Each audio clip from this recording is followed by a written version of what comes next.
fifaliana trano diavana no anoizantsika ny fiaraha-mivavaka itsamaraina eto amin'ity fitandremana ity. Ho aminareo ny famindrampo sy ny fiadanana avy amin'Andriamanitra ray sy Jesosy Kristy tompontsika. Ataovy eo ambany maso ny salamo 7:1 hatramin'ny 5.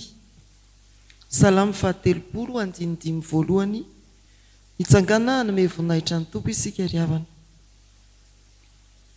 Ho ny mpanao salamo, anandratra anao aho Jehovah, fa nanitona niakatra ianao ka tsy nataonao ho fifalian'ny fahavaloko aho. Jehovah Andriamanitra, nitaraina taminao aho dia nahasitra anahy ianao. Jehovah, efa nampakatra ny fanahiko avy tamin'ny fiaina-tsy hita ianao, efa nampody ny aiko ianao mba tsy ho isan'izay midina ny andavaka aho. Mankalaza ny Jehovah ry olony masina, ka midera ny anaran'ny masina. Fa indray mpimaso ihany ny fahatezerany, nefa mandritra ny andro iainana kosa ny fankasitrahany. Amin'ny hariva dia misy tomanina tonga ivahiny lokalina, fa noho ny maraina kosa dia misy fiompiana. Amen. Hivavaka isika. Indreto izay ry Tompo Andriamanitray, manandratra anao ary misaotra indrindra satria tsaronay ny hery ny tananao, ny sintonanay niakatra avy amin'ny onaona ny fahotana ho amin'ny fahasoavanao. Manandratra anao izahay satria tsaronay ny valy ny fitaraina nataonay taminao. Nanasitrana ny fonay maratra ianao, nanasitrana ny aretinay ianao, ary nanomeanay tanjaka sy hery azona miatrika anao ato anatiny itony fanompoam-pivavahana itony. Tompo, ianao ilay efa nisintona anay hiala tamin'ny fahotana ka namonjy anay tamin'ny alalan'i Jesosy Kristy, no antenanay fa hanavao indray ny famindramponao aminay tsiraray avy amin'izao ora sy fotoana izao. Ianao ilay efa niteny tamin'ny taranaka ny fandimby, no mbola hitokinay fa anakambara aminay indray amin'ity fotoana ity. Omeo ny fanahy masina, hanazava sy hampahiratra ny masonay manoloana ny soratra masina izay hovakiana, ary hanokatra ny sofinay sy ny fonay mba handray ny teny ho fiainanay. Amin'ny anaranao Jesosy no hanonanay ny vavaka. Amen. Filazantsara araka ny marika 20 manomboka eo amin'ny 9:7 hatramin'ny 12:50. Marika 20 manomboka eo amin'ny 9:7. Vakiana amin'ny anaran'ny Tompo ny soratra masina. Ary tonga tao Jeriko izy, ary raha vao niala tao Jeriko Jesosy mba amin'ny mpianany sy ny vahoaka betsaka, dia nipetraka teo amoron-dalana Bartimeo jamba mpangataka, zanaky Timeo. Ary noho nyreny fa injay Jesosy avy any Nazareta, dia niantso izy ka nanao hoe, ry Jesosy zanaky Davido, mamindrafo amiko. Ary maro no niteny mafy azy mba hangina, fa vao maika niantsoantso izy ka nanao hoe, ry zanaky Davido, mamindrafo amiko. Ary Jesosy nijanona dia nanao hoe, antsoa ilay jamba. Ary ny olona niantso azy ka nanao taminy hoe, matoki, mitsangana, miantso anao izy. Dia nanary ny lambany izy ka niantsambontsambotra nakeo amin'ny Jesosy. Ary Jesosy namaly azy hoe, inona no tianao ataoko aminao? Ary hoy ilay jamba taminy, Rabonio, ny mba ampahiratana ny masoko. Ary hoy Jesosy taminy, mandeha any ianao, ny finoanao no efa namonjy ianao. Dia nahiratra niaraka amin'ny tamin'izay ny masony, ka nanaraka ny Jesosy teny an-dalana izy. Amen. Ray masinao, manamasinana ny fahamarinana, ny teninao no fahamarinana. Amen. Araka ny fandarana mofinaina sy izay efa novakiana tamintsika teo, verina manoloanantsika ankehitriny ny marika toko 10 andininy fahinambe fapolo hatramin'ny 12 izay efa anjarantsika ny alady lasa teo tao amin'ny filazantsara. Alay vosary an-tsaina hoe any amin'ny toeram-pitsaboana misy marary tonga tampoka satria niaram-boina teny an-dalana. Dia navelany mpitondra azy sy ny mpanatitra azy tao amin'ny hôpitaly izy, manaintaina, mitady vonjy, mila dokotera, fa tsy misy miaina ary tsy misy miraharaha. Dia tahaka izany ry havana ny maloanantsika eto. Bartimeo izay nipetraka eny amoron-dalana, no hoe nipetraka dia tsy hoe sendra nipetraka fa tena zavatra efa fanaony, toerana efa pisy azy itoeran'io teny amin'ny lalan'ny Jeriko. Mpangataka, jamba ary manana toerana raikitra hitalaona, angatahana, ilana vonjy. Raha ilay marary moa no nisy nanao hoe indro misy olona hikarakaranao, dia azo inona ry havana fa faly sy manjary manana fanantenana sahady ilay marary tsy nisy niraharaha. Eto amin'ity tantarany Bartimeo ity, raha fanao ny mipetraka sy nangataka ary nandalo i Jesosy ka ny antsoantso izy, dia nampangina azy ny vahoaka. Fa Jesosy nijanona dia naniraka ka nanao hoe mandehana antsoa ilay jamba. Ny olona ny teny hoe matoki mitsangana miantso anao izy. Raha ny voambolana hoe antso hifantohan'ny loha hevitry ny perikôpa rahateo amin'ity volana Jolay ity, manao hoe voantso ny tompo, dia hitantsika miverimberina ao anatin'ity perikôpa ity. Ilay jamba miantso ary mamerina miantso. I Jesosy miantso ilay jamba. Ny tapany faharoa zany hoe ny antso nataon'i Jesosy no ndeha hifantohantsika ry havana. Eo amin'ny andininy 7:7 dia izao no voasoratra amin'ny anaran'ny Tompo. Ary Jesosy nijanona dia nanao hoe antsoa ilay jamba, ary ny olona ny antso azy ka nanao taminy hoe matoki mitsangana miantso anao izy. Ao no voambolana hoe miantso dia miverina intelo. Ny voalohany izay antsonao dia ny olona manodidina ani Jesosy sy ilay jamba. Antsona anelanelana, antsona mba hilaza amin'ilay jamba hoe miantso anao izy, antsona mba hiantso. Ny faharoa dia ilay jamba mihitsy no nitodian'ny Tompo izy manokana, ary nanirahany olona hoe matoki mitsangana miantso anao izy. Antsona mba hiantso ny mila vonjy ny fiangonana. Nijanona Jesosy ka nanao hoe antsoa izy. Ny tapany voalohany amin'ity andininy ity. Ny fijanonana tsy hoe fierikerehana fotsiny hoe nakaiza ilay jamba teo, fa ity hoe fijanonana ity dia milaza fijerena manome lanja, fiainona manome lanja, mijanona mba hijery hanisy vidiny ny jamba, mijanona mba handinika ny antsony ilay mila vonjy.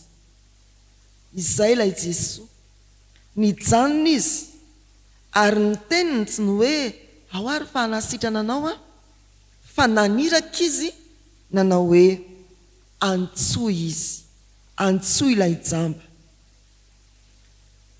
Tsy niasa mivantana eto Jesosy akizay nataony tany akafakafa, fa ny antso mpiara-miasa hampita ny antsony ho an'ilay mila vonjy.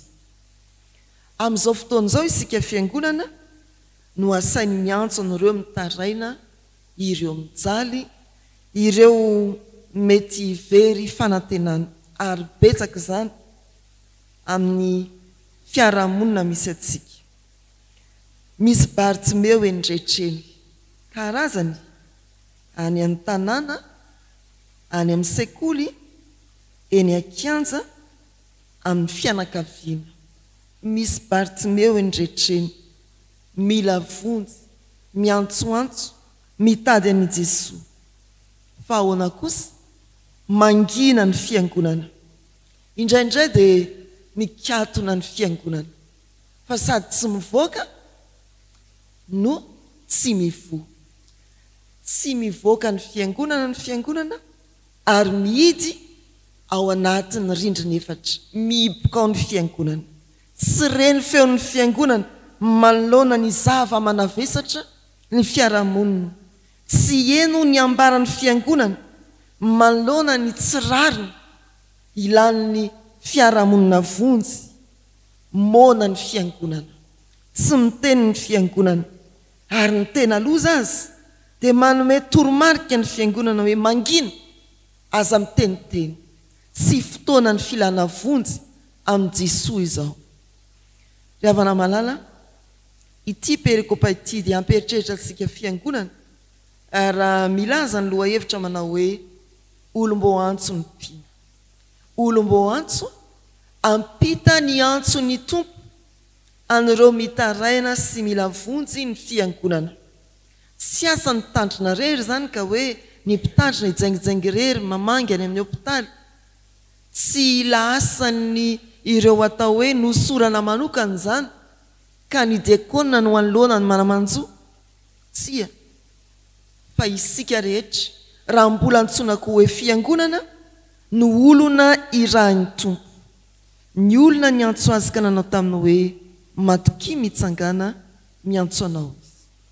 Isika fiangonana, tsy ireo nosorana manokana, tsy ireo manana anjara fanompona miavaka, fa isika fiangonana dia nantsona mba hiantso ny mila vonjy. Mandihana, antsoa ilay jamba. Antsoa izy dia didy miavaka zany ry havana. Mandefasa antso feno fitiavana. Ataovy manakoako fa tsy fampanginana na fitsaratsarana fotsiny ny olona mila vonjy no andrasana aminao. Mifanohitra amin'izany indrindra antsoy anatona ny Jesosy ireo trapavoazana. Fampiarana dia hoe fiangonana miantso ny mila vonjy ve ianao sa fiangonana mampangina ireo miantso vonjy? Fiangonana miantso ny mila vonjy ve isika sa fiangonana mampangina ireo miantso vonjy? Lalin'izany fanontanian'izany ry havana, fa tsy maintsy eritreretintsika raha manoloan'izao soratra masin'izao isika. Ampitao ny feo fiantsoana ny jamba ra-panahy, ny kamboty, ny mpitondra tena, ny tanora very fanantenana. Ampitao ny feo ny fiangonana, aoka tsy angina isika. Ny faharoa izay antso manaraka eto dia antso mitodika amin'ny Bartimeo, olona manokana ilay nila vonjy tamin'ny tompo. Matoki mitsangana miantso anao izy. Tapany faharoa. No hoe matoki dia fanesorana ny tahotra sy ny fisalasalana tao amin'ny Bartimeo, hiantoraka sy hiatoky ny fahasoavan'ny tompo. Raha jerena tokoa ny hoe iny Bartimeo ilay ny antsoantso sy ny kikiky ny antso an'i Jesosy kanefa ny tenena hoe mangina, dia tao ny tahotra, tao ny fahavereza-toky. Fa nitodika ny tompo nanirakolona ny teny taminy hoe matoki, esory ny tahotra aza misalasala, indro ny fahasoavan'i Jesosy tompo.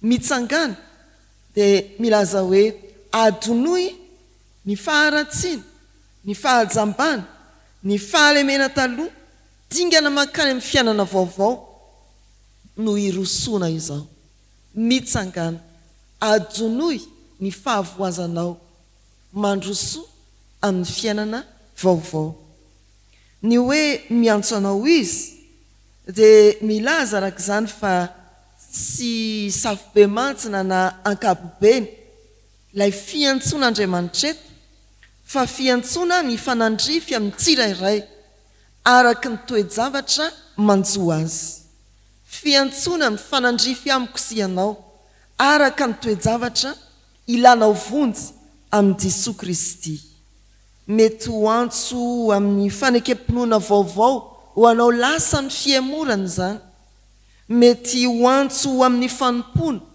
ho anao mbola tsy nirotsaka an-tsehatra mivantana amin'ny fanompona an'Andriamanitra izany mety ho antso amin'ny fialana amin'ny fahotana ho anao voafatotry ny fahazaran-dratsy izany mety ho antso amin'ny asa fanasoavana ho anao ambinina sy nomen'Andriamanitra tombom-barotra tamin'ny asa mandrarahanao izany Jesosy tsy miteny hoe avia ary ianao Bartimeo hositraniko fotsiny izao fa asainy mandray andraikitra koa ny olona mila vonjy dia asain'ny tompo mandray ny andraikitra malandrify azy mitsangana adinoy ny fahavoazanao ary miroso andray fiainana vaovao hitsangana anatona an'olo-tena eny amin'ny farany moa dia misy filazana hoe nanaraka an' Jesosy teny an-dalana ilay jamba ry havana malala rehetra ao amin'ny tompo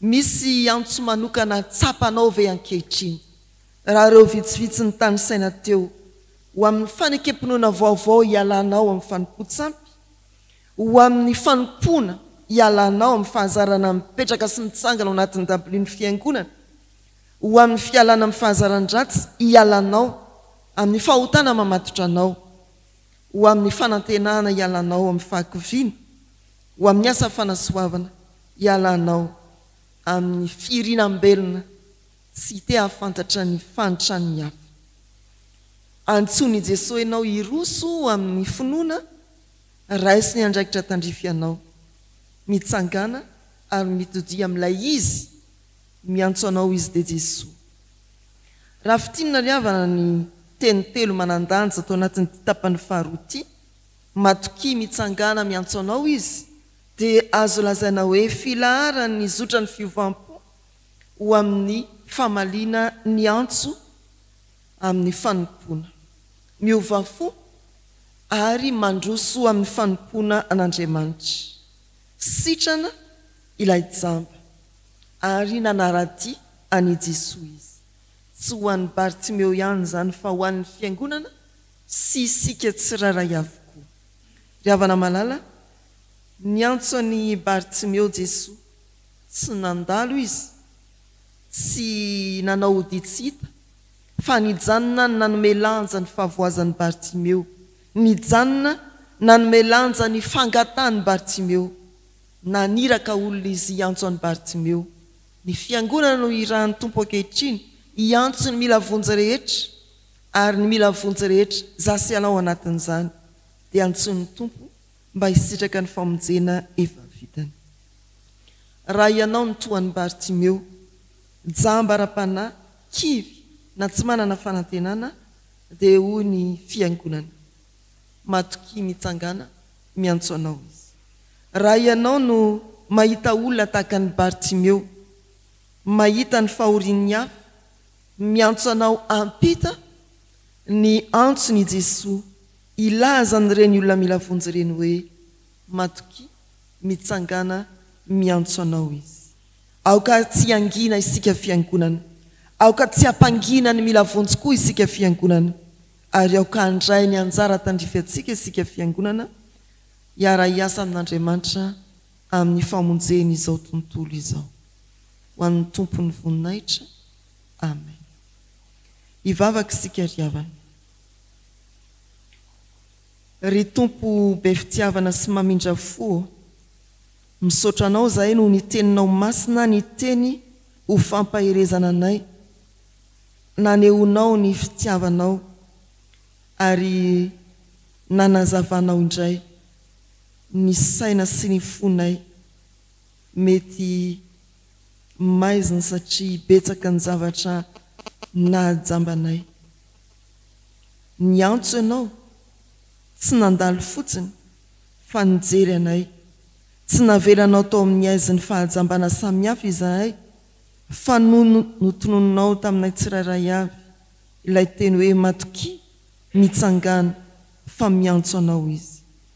Misaotra anao fa tsy adononao ny mahantra, ny reraka, ny kivy. Eny fa na dia nijamba teo amoron-dalana azy dia voajerinao. Ankehitriny valinay amin'ny finoana ny antsonao Andriamanitro, atoky izay ary hitsangana andray ny antsonao, tsy angina fa hiteny. Riray mahefa ny zavatra rehetra. Amin'izao ary dia mivavaka izahay ho an'ny fiarahamonina misy anay ankehitriny, misy fitarainana mitovy amin'ny an'ny Bartimeo, olona maro tsy mahita lalana ombana. Mandre ny feonao izy dia mangataka aminao to mba hijery ireo Bartimeo any amin'ny isa-tokantrano miantso sy mila vonjy, ireo Bartimeo eny an-dalambe, ny any amin'ny toeram-piasana, ny any amin'ny fonjy, ny any an-tsekoly, aoka hiaino sy hiantry ianao ry Tompo Andriamanitray. Ampiasao koa izay fiangonanao ho vavy olombelona sy mpampita ny antso mampijoro manome fanantenana ny reraka. Mivavaka aminao ho an'ny asa aman-draharaha sy ny fialan-tsasatra izahay.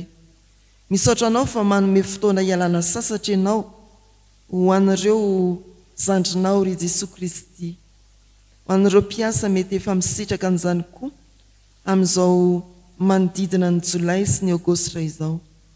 Ataovy mahay miala sasatra araka ny sitraponao izahay. Tahio ireo mbola miasa amin'ny sehatra rehetra, ny sehitry ny fanabeazana ao anatin'izany ireo karakara ny fanadinana bakalorea sy ny mpiatrika ny fanadinana bakalorea, ny sehitry ny fahasalamana, ny fandraharana sy ny varotra na aiza naiza, na ny varotra farany madinika indrindra na ny farany vaventy indrindra, ireo mpisehatra eo nivon'ny fitsarana, ireo tanitsasy sy ny mpamboly ary ny mpiompy, ireo manam-pahefana isa-tokony. Tahio izy ireny ry Tompo amin'ny fikerezany aina, ho fampandrosoana ny ankonany sy ny fiarahamonina ary ny firenena sy ny fiangonana. Ampianary koa izahay tsy ho kivy amin'ny asa, na dia sarotra azy zany manomboka amin'ny hazakazaka maraina, ny fiatrehana ny ampiasana, ny lalana mody, fa anavao hery sy aneho fahavitriana mandrakariva. Mivavaka ho an'ny firenena misy anay izahay, ity firenena malagasy ity.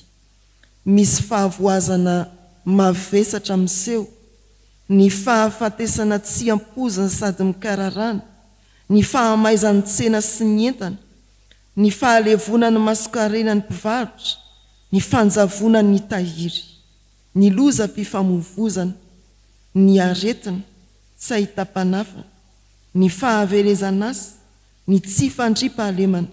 Ry Tompo, eno ny antsonay, mamindra fo amin'ny firenenay.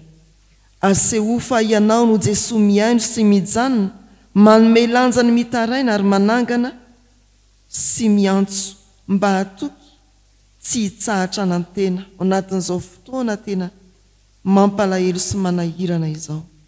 Mivavaka izay ho an'ny fiangonana manerana ny tany, ento amin'ny fahatokiana sy ny fahaizana miarina no ny herin'ny teninao ny fiangonana.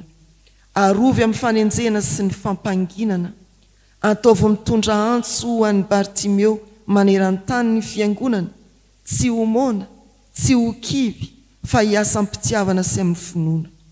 Mivavaka ho an'ny fiangonana eto Madagasikara izahay, ny FJKM indrindra, ao ny fanomanana ny synode lehibe, tario ny fanomanana rehetra ara-teknika, ara-panahy, ara-drafitra, hiasao amin'ny fanahy masina izay rehetra misala amin'izany.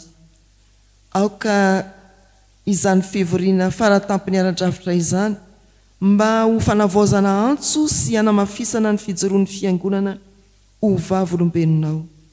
Jereo ny sodaparitany Antananarivo andrefana misy anay, ary indrindra Tompo, aza mahafo izao fitandremana misy anay izao, manomboka amin'ireo kristianina mpiara-mivavaka, ny vita batisa, ny mpandray fanasan'ny Tompo, ireo tompona andraikitra eny amin'ny sampana dekona sy ny olona, ary ny mpitandrina.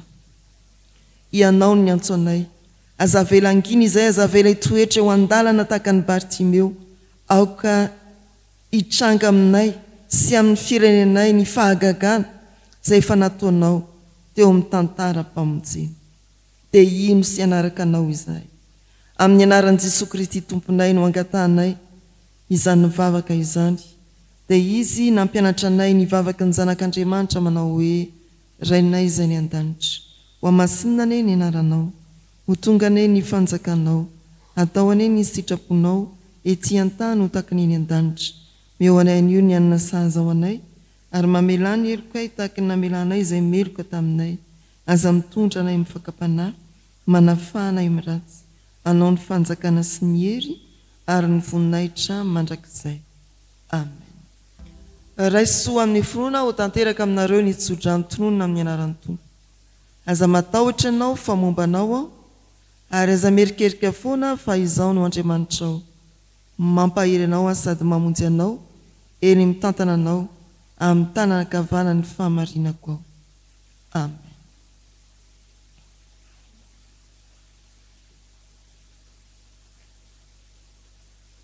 Ho an'Andriamanitra irery ihany ny voninahitra, amin'ny anaran'ny Ray sy ny Zanaka ary ny fanahy masina. Amen.